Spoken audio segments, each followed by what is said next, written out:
Welcome all. This is going to be my sharing of Uranus invading Gemini for the next 7 years. And this is, as I speak this has already started. And at least it started in the States. I think in Europe it'll be tomorrow as you see this, and in the next couple of days in Asia and other parts of the world. And this is a huge transit in human design. Uranus will be entering into six gates over a period of 7 years, and it will begin presently in gate 20. And I'll go over that a little, but I may share the depth of that in a separate video.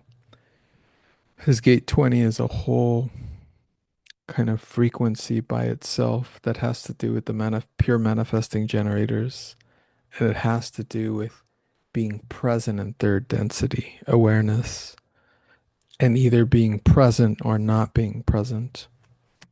It's the duality of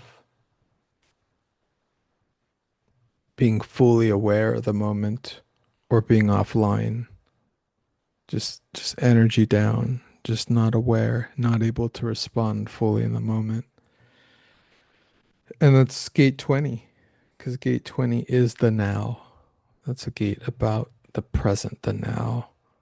But it has moving frequencies as all the gates do. It has a core duality expression as all the gates do. Levels of frequency and levels on its horizontal line midpoint. So instead, I'll start with the image that I have for you guys today. And although I did just share about K20, and what it is this image I created a while back. This is Alan Turing.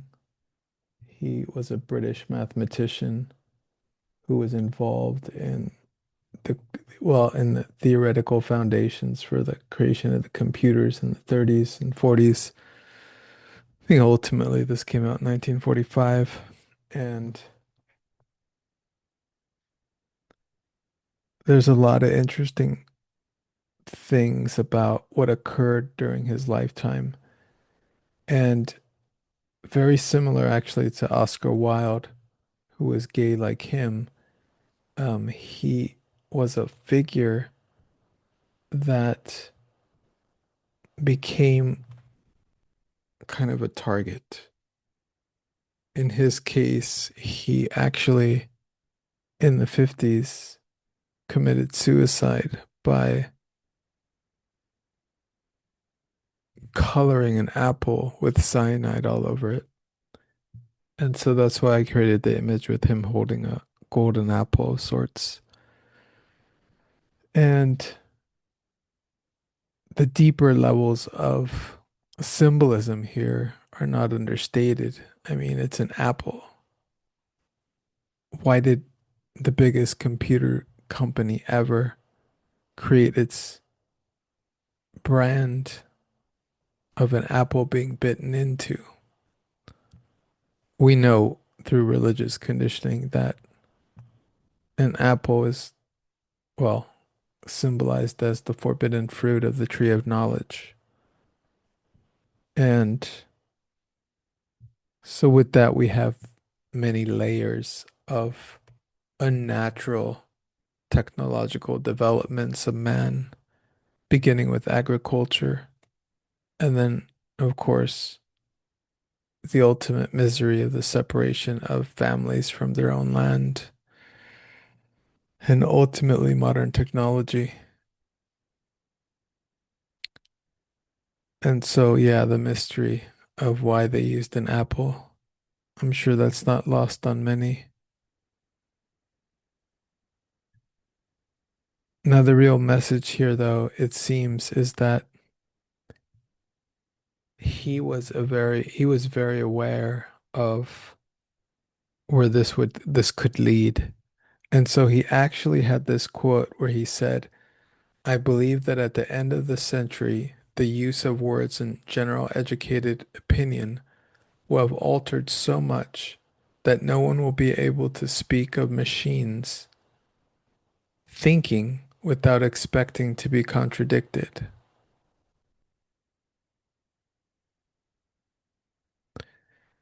He goes on to say the use of words in general educated opinion will have thus altered so much.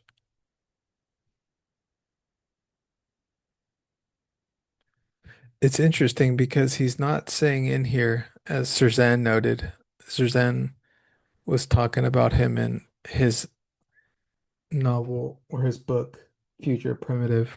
John Cerzanne is a well-known primitivist from Oregon whose books were a huge influence on me while I was in grad school, actually destroying my grad school career, thankfully. And what Cerzanne noted was that it was interesting that he didn't use the term computing machines as they were called during his time. He had already contemplated the idea of thinking machines. Now, of course, if you ask anybody about machine learning, everyone knows, everyone says machines are not learning. But the A eyeball that seems to be gazing into us and imitating, replicating our ideas and our understandings and putting it together in such a way as to feed it back to us in an organized fashion actually portends a sort of altered form of thinking, which really is not thinking at all. But it does have to do with the trickster mental consciousness, the flyer's mind, as Castaneda spoke about it, the mind that's not our own. And so that work is very powerful in this regard, as we already had a predisposition for losing our reality in the mind, in the reflection or the future projections, and thus not being able to be present. And so there's something with man, that is susceptible to this kind of wetigo, this mind virus energy. And in Uranus invades Gemini, chapter, whatever chapter it is, chapter 2025 to 2032, we have a repeat space of when this last occurred. Now, as I was mentioning Alan Turing, I forgot to mention that his work as a British mathematician creating the theoretical foundations for computerization occurred in the late 30s and 40s. In 1941, Uranus went into Gemini. This was the last time we saw Uranus going into Gemini. And so there were many things developed during that time. Obviously, the splitting, and there's going to be a lot of dualistic metaphors here in this podcast because Gemini is the symbolism of the twins. And so the dualism of the mind, the polarity of the mind, both the rational thinking mind and the intuitive abstract mind, are going to come into play here. And not only just the duality of Uranus and Gemini alone in a sign of multiplicity and duality, but the polarity in itself, as Jeffrey Wolf Green talked about in his book on Uranus, Freedom from the Known, that you have the polarity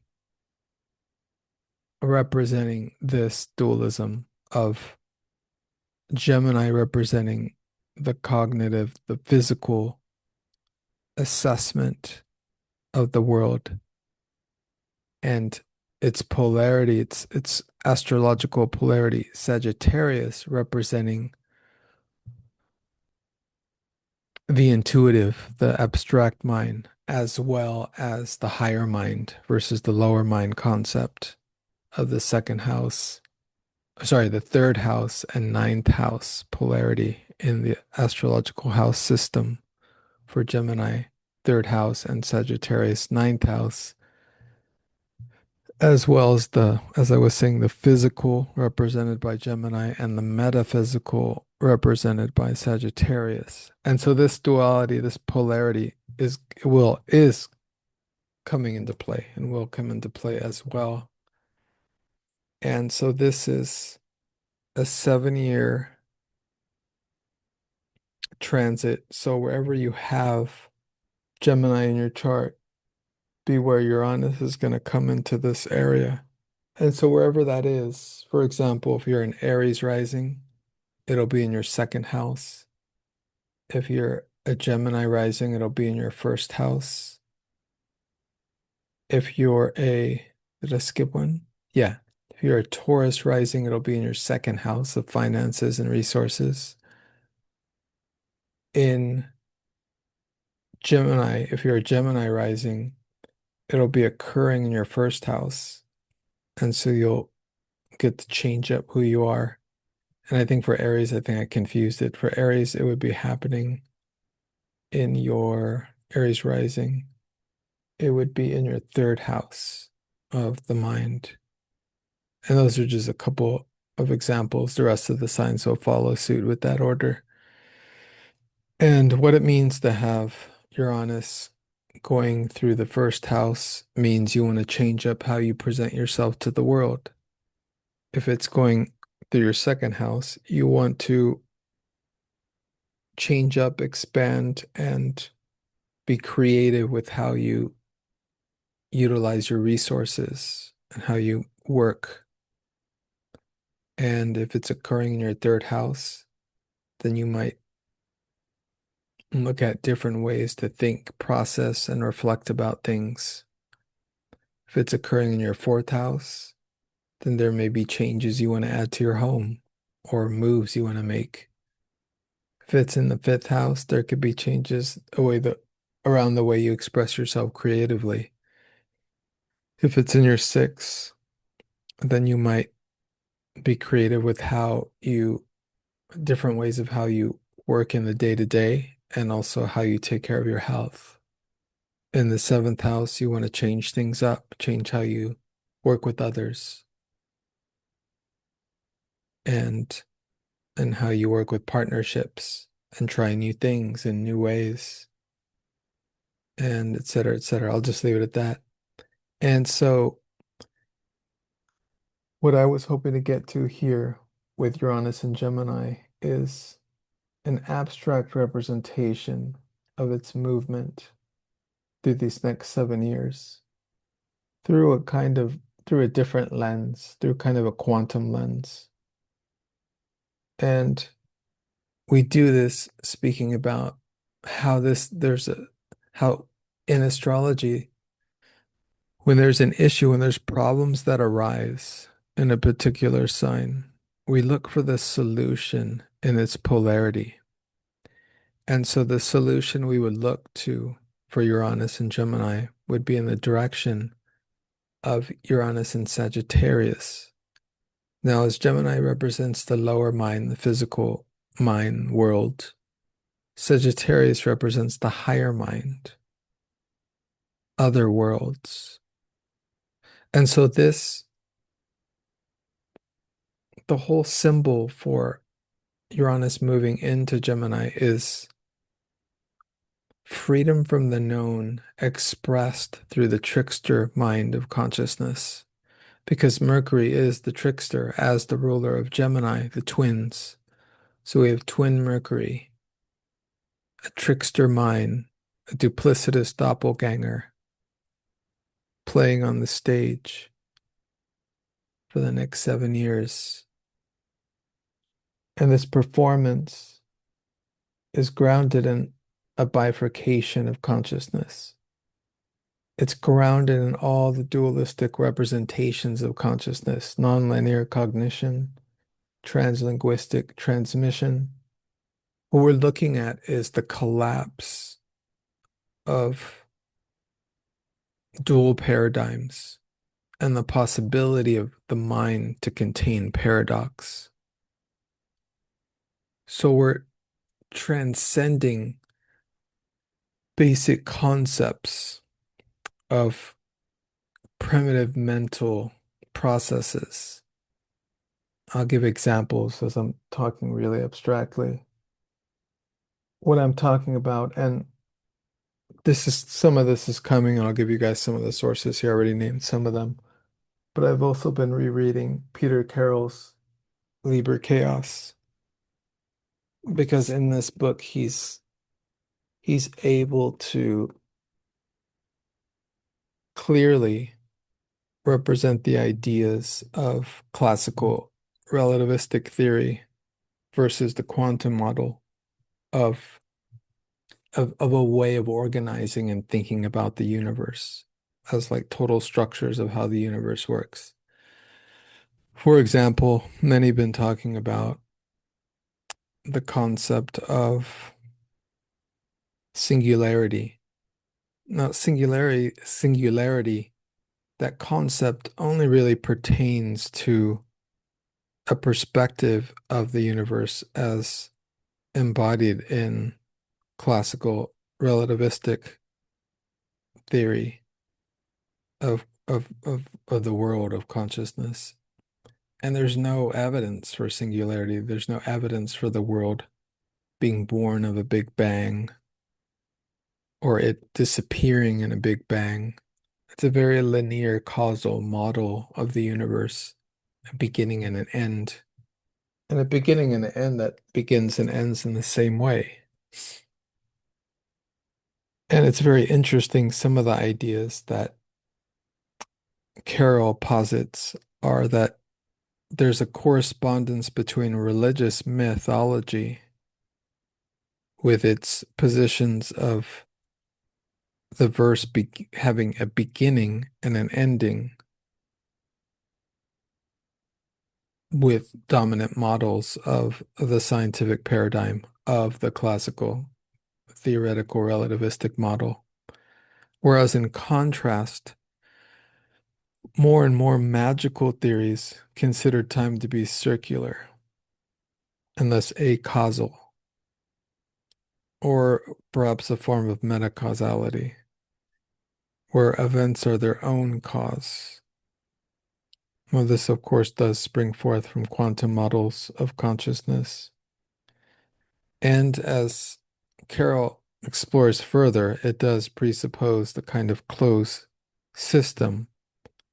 And of course, he doesn't get into this, but that would that would be kind of the closed system that Gary and I have been talking about in our lives and on his channel, Alternative Interactions, great channel, as Gary's been presenting the ideas of crystal code in contrast to Fibonacci sequence, as both expressing as sequences that spiral out, one which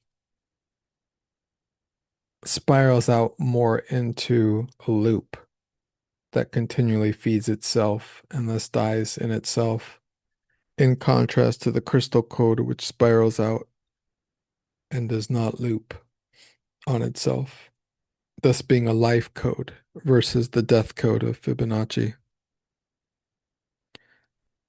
And so these are really interesting ideas in in context of of what Uranus in Gemini portends for the human mind.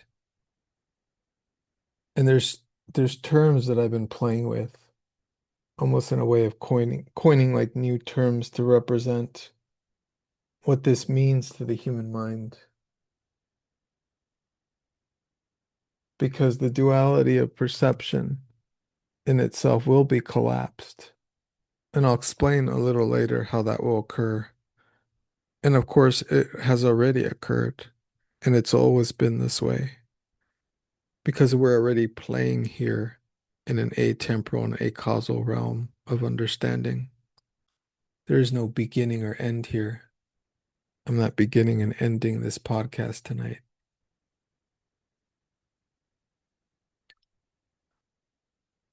Now, Gemini represents a lightning key of awareness. Uranus is the higher octave of Mercury. So Sagittarius represents the higher mind of the lower mind, Gemini. So we're dealing with multiple layers of dichotomy and dualism and expansiveness. Now, Gemini does represent the nervous system. So this is the nervous system of the cosmos itself that is being born anew with Uranus that only seeks the sudden newness, the sudden transformation, the a change of states of consciousness, or rather, states of consciousness would more pertain to Neptune. This would be more of a precognitive awareness beyond the boundaries of linear space-time. So this is a psychic residue being poured into consciousness itself over these next 7 years. Thus the development of the trickster mind, and at the same time being having access to these higher mind mastery components of awareness. And so I realize I may not be making any sense at all and just using kind of complex coordinates to map out a newer understanding of higher awareness. I have to admit I enjoy this. I admit that I enjoy utilizing newer frames and newer kind of language combinations, word combinations to express what we're not yet experiencing, but the immediacy of which will become familiar as the next months progress into years.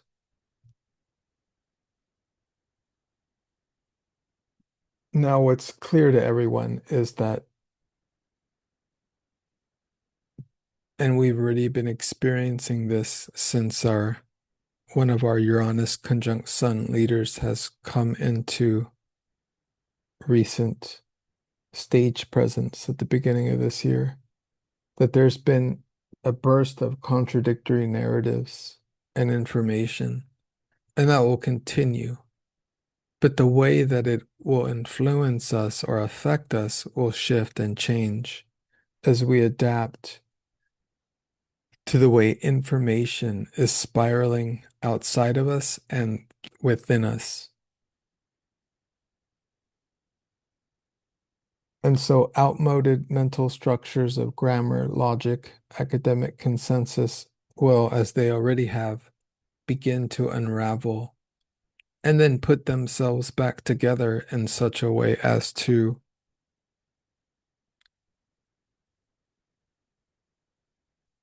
bridge itself with the shift and the changes that are occurring within how we're expressing this new way of beingness. In other words, there'll be a new emergence and there'll be new codes by which our language utilizes itself through us. And what I'm talking about is what we've all become conscious of in the last 10, 20 years, which is symbols, sigils, meme dialectics, and of course, the eyeball synthesized languages that will come more and more into presence in our realm.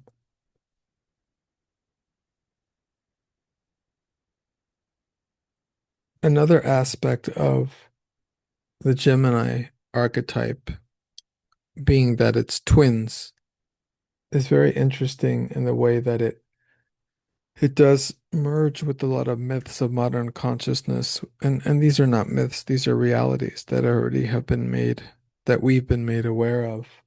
And that's avatars, clones, digital doubles, doppelgangers, all in the form of mind extension. These of course will come more prominently into the foreground of our awareness, perhaps even in utilization.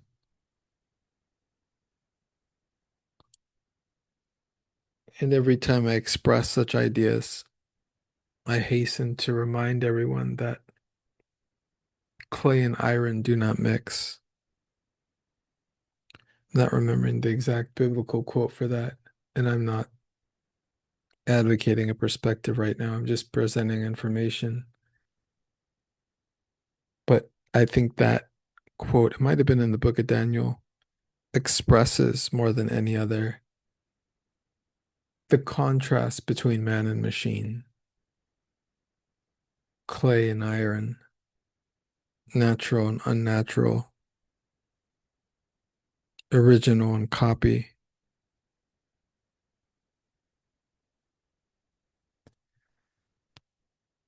It's interesting. I was studying a little of John Lam Lash's work, which is the Sophia correction ideas. And I really enjoyed in his work, he had similar ideas about the contrast between his idea of the archons or the Gnostic ideas of the archons being created by the mistake of Sophia, and how the archons represented a consciousness that just imitates, just copies, mimics, steals, replicates. But the interesting component that he added in his expression of this kind of myth or this kind of narrative was that the archonic world does not respect any boundaries. This was really interesting idea because just like we were reminded all the time that bugs, like, I don't know what would be a good example, like bugs that are really inimical to human perception, maybe like spiders or scorpions or cockroaches, perhaps. That's the best example. Insects, which seem to have very little meaning or purpose, how they do express, they are an aspect of consciousness, which seem to ignore boundaries, especially when it's really hot in the summer. They seem to come into structures a little more prevalent. It's, I mean, they are more present during the summer because they're trying themselves to get away from the heat. And so it's very interesting. So what he said was that though the archonic kind of replicating entities have a right to exist and persist, they don't recognize any boundaries. They have their own world, and the idea is they should be allowed to have their own world, but they don't ever have their own world. They invade other worlds. They don't respect any boundaries at all. They attempt to seek out their opposite, their contrast, their duality, which is beings that are full of life, whereas they are like a living death that attempts to replicate and steal energy. So that was very interesting to me because we have today many ideas about what the planets are. And in Lash's conception of Sophia's correction, we have the concept that the sun, moon, I think he said the sun, moon, and earth as natural planets or satellites. Moon, of course, the satellite, and the other two's planets, versus the rest of the planetary systems as unnatural. That was very interesting, as many, of course, are familiar with the very heavily popularized ideas of David Icke that the moon is not natural, that it is some form of control system working together with Saturn. Very interesting ideas. Now, getting back to this invasion of Uranus into air consciousness, Gemini consciousness, I want to add also that what we're dealing with, what is occurring, is all the outer planets in air and fire. And let me share a different image now that we're moving on to other topics. This image represents the symbolism of what the progressive death metal band Cynic used on the cover of their initial albums. I think it was like a being they saw or someone saw on ayahuasca or some kind of mind altering drug, but it's not exactly it. But anyway, I thought this image was kind of cool for the discussion. So, what I wanted to add was at present, all the outer planets are, as of now, in air and fire. Of course, not Jupiter, but we have Saturn in a fire sign, Neptune in a fire sign, Pluto in an air sign, and Uranus now in an air sign. Jupiter just went from an air sign to a water sign where it'll be for a year into Cancer. And so our present respite can be found in the new home that Jupiter's creating for each of us in the area of the chart where we have Cancer. But right before it, we're dealing with where Uranus is going to come in and change things up.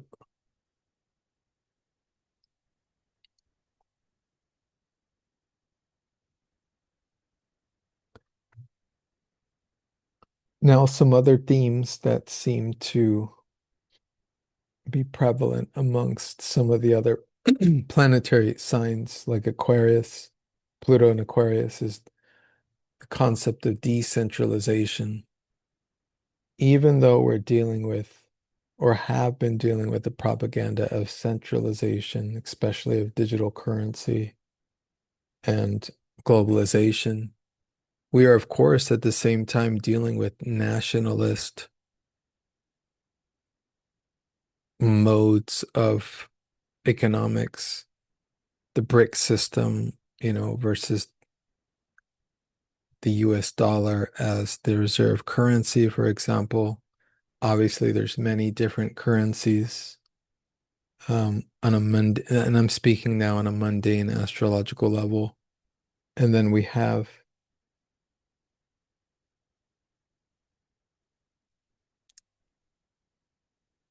just the move of nationalism throughout the countries of the world, in contrast to any sort of global,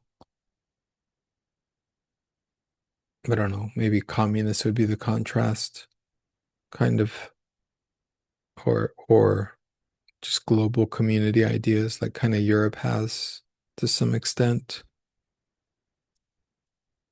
And so right now it's very much a US versus Europe ideology. And then, of course, there's the big movie playing out in the Middle East, which is going to end in some messianic Judaism, which is very predictable to all. And I could delineate completely clearly, but I'm not interested in that kind of trouble right now. And so, but that is kind of a culmination of what really interests me in Uranus going into Gemini, because it does kind of represent chaos and destruction of these very kind of plebeian thinking structures of dichotomy.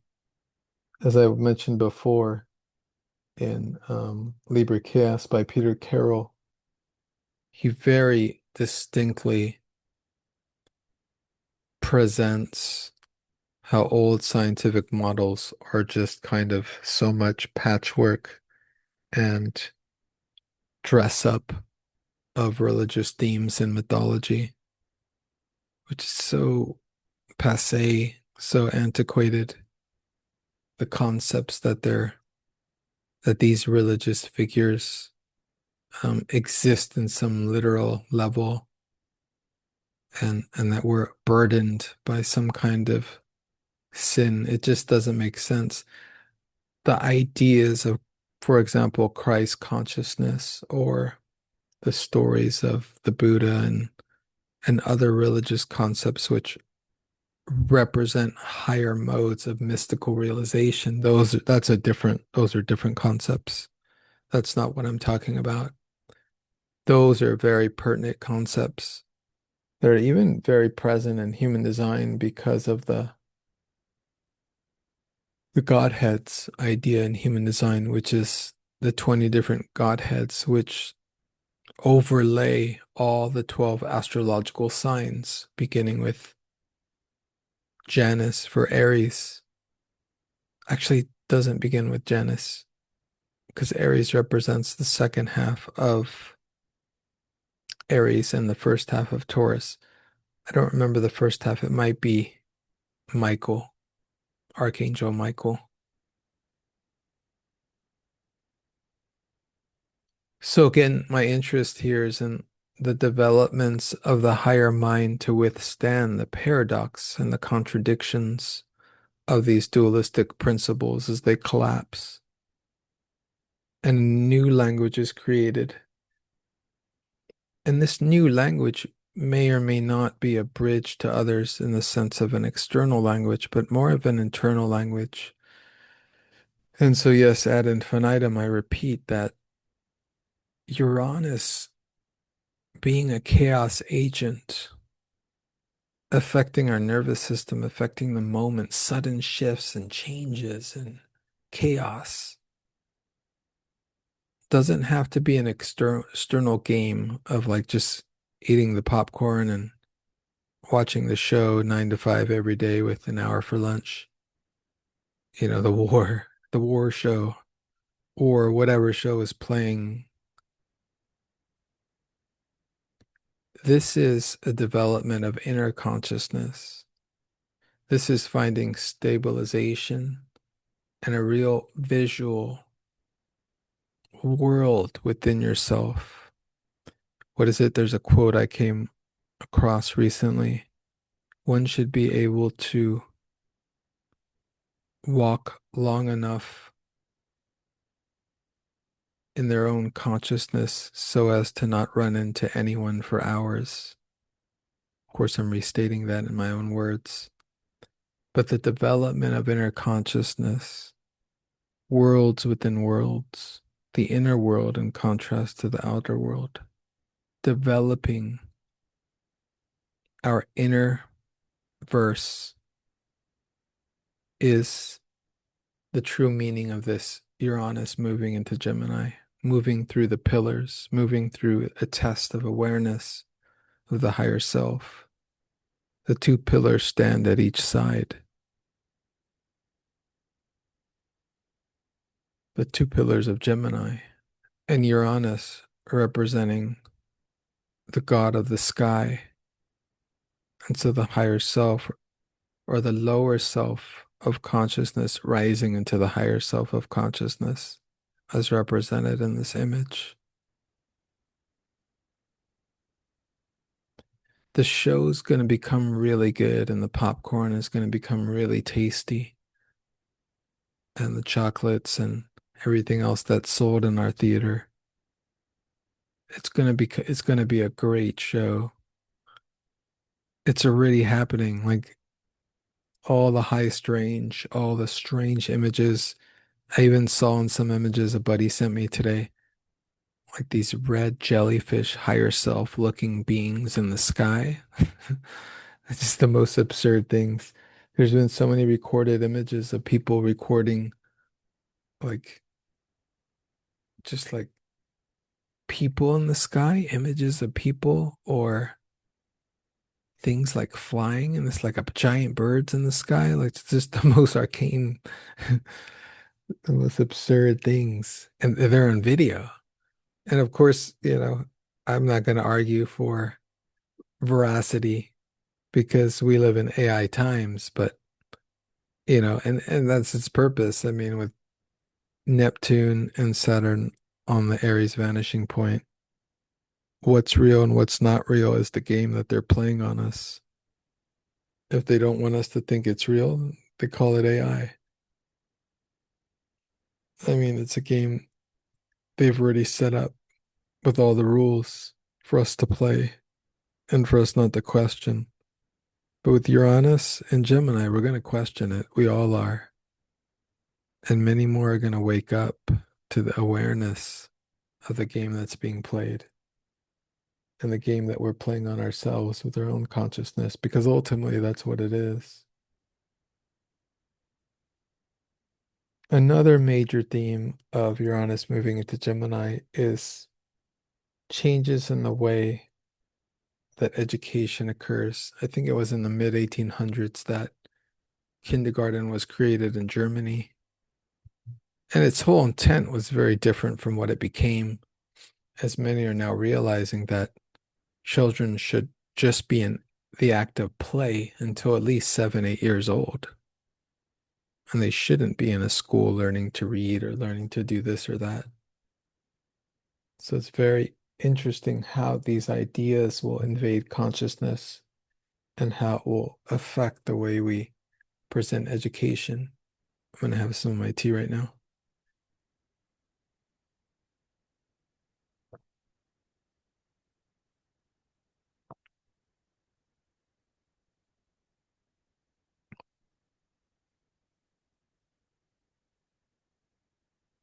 And so it will be new to all of us how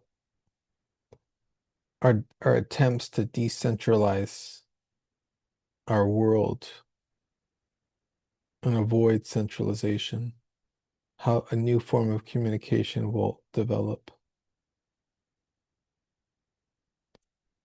In a sense, we're all going to be kind of nodes in a very large cognitive field of awareness.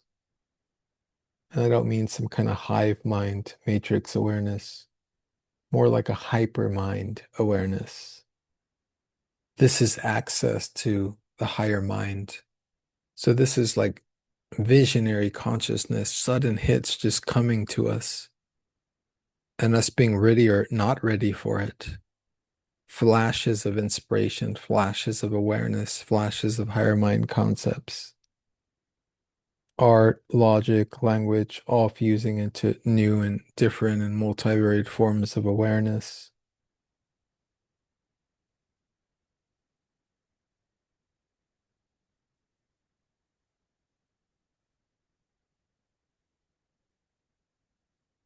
Now, Gemini being mutable air, think about it, mutable air. So the why I have the symbol here as something being represented as a human rising into the air. Now the problematic is, and as I've spoken about over and over again, is are humans grounding themselves? Are they walking barefoot on the earth? Because electronics takes us into fire and air.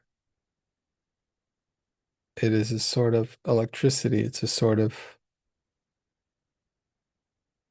movement from ground to air. We're not grounded with all the outer planets and fire and air, so we must ground ourselves. And looking within is part of that. And in this image, this, even though this figure is rising, it is still grounded. You can see that electrical energy from the sea is still grounded in the source of the earth. There's still a link of energy to the form.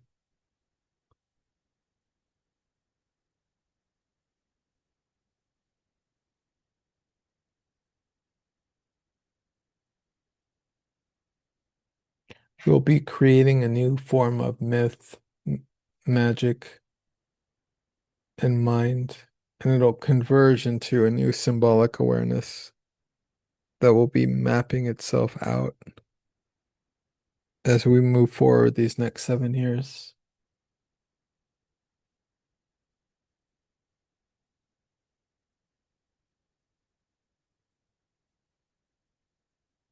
And so what we're experiencing is Uranus bringing its Promethean fire to the trickster mind of Mercury. And this will be a new way of coding our understandings, a new way of coding understanding situated in paradox and collapsing dualisms. So truth will no longer be something uttered in a linear fashion, but will rather be something prismatic, something that expresses a multiplicity of perspective.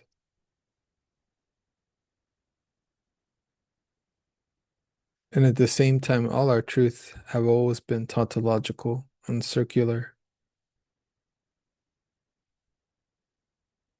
They've never really been linear or logical. They've always been circular because what is what is.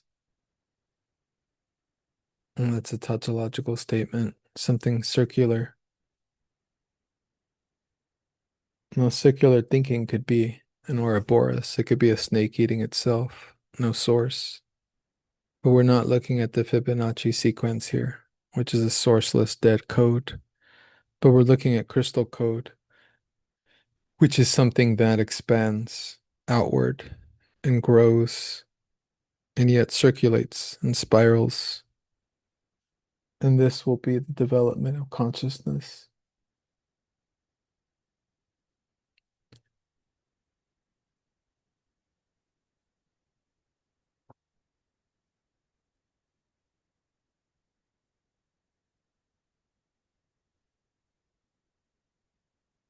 This will be a wider frame of being and conscious awareness that we will experience, and we will take part in creating this.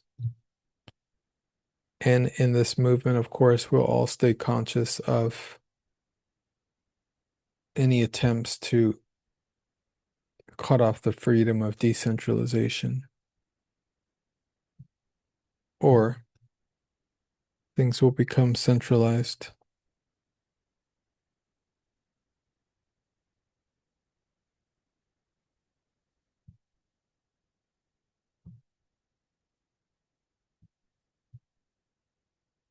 I feel like our consciousness will develop into a kind of simultaneous mind, which, like the vagus nerve, connects from the mind to the gut, will be synchronous with our gut and our other levels of awareness.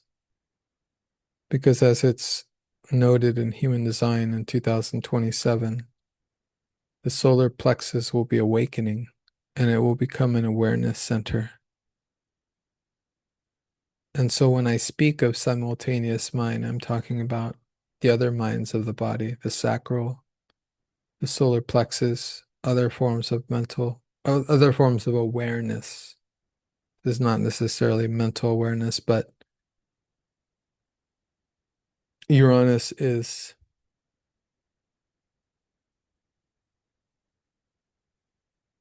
entering the gates of Gemini, all of which highlight the gates around the throat center in the human design graph. And so I'll show you in this image if I can. No, I can't show you. But the shoulders of the human design graph, just look at the shoulders of this image. Those are the gates of Gemini.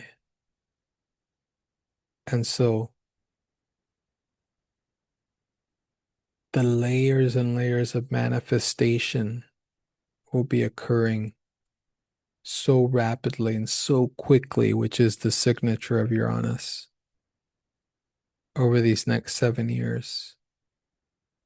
In a way, it's the time of the manifestors and manifesting generators who have these channels which connect to the throat. All these Gemini gates. Things will be shifting and merging so quickly that there will be no choice but to take on paradox as the new awareness. And so the old dual systems will die away, except in those that are dead. And thus those dead systems will continue.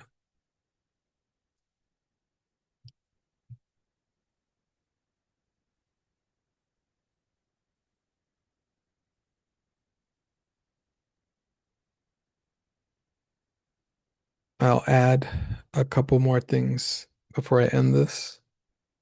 And that's I will do a video next on Uranus entering gate 20 because it's also going to enter into the conjunction there with the asteroid Sedna. And Sedna is an Inuit goddess of the sea, of a native version of the underworld. And there's a story of Sedna, how she was being given away to being married. There's many different variations of the story, but the one I'm most familiar with is the one where she was given as a bride to a man who fell in love with her right away, who turned out to be some sort of raven, some kind of alien being. And he took her onto an island or into the underworld. And her father went to get her back. But as they were leaving on a ship or a boat, Sedna came disguised, trying to get her back. And as she somehow fell off the boat, and the father, fearing for his life, I think cut her away from the boat or cut off her fingers or something, and so she drowned. But he ended up dying as soon as he got back to land. Kind of a dark myth, but an underworld myth nonetheless. And so Uranus entering gate 20 means that it's entering the awareness of the now, of our consciousness. And that means our awareness of the moment of the now is going to be merging with the transmissions, the precognitive awareness of what's occurring tomorrow. So tomorrow and today, futurity and the now will combine. And we're all going to have even more strange moments of cognitive premonitional awareness. And with Sedna there, there'll be illuminations of the underworld. And the underworld, I mean, in the sense of like a plutonic underworld, like our repressed desires, that which we hide from ourselves.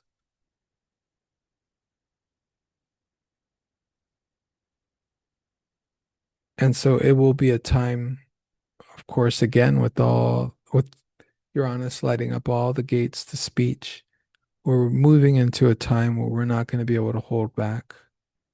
We're all going to say what we mean and mean what we say when we're present enough to respond. And we will come into awareness of the difference between reaction and response, because that will be highlighted as well to be discerned. But ultimately, this is an awareness of speaking in such a way as to express what's correct without withholding, without repressing, so that energy can move freely.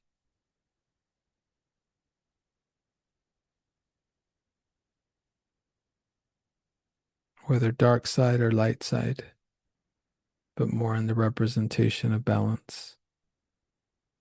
Thanks so much, everyone, for listening. And I'll see you guys on the next podcast.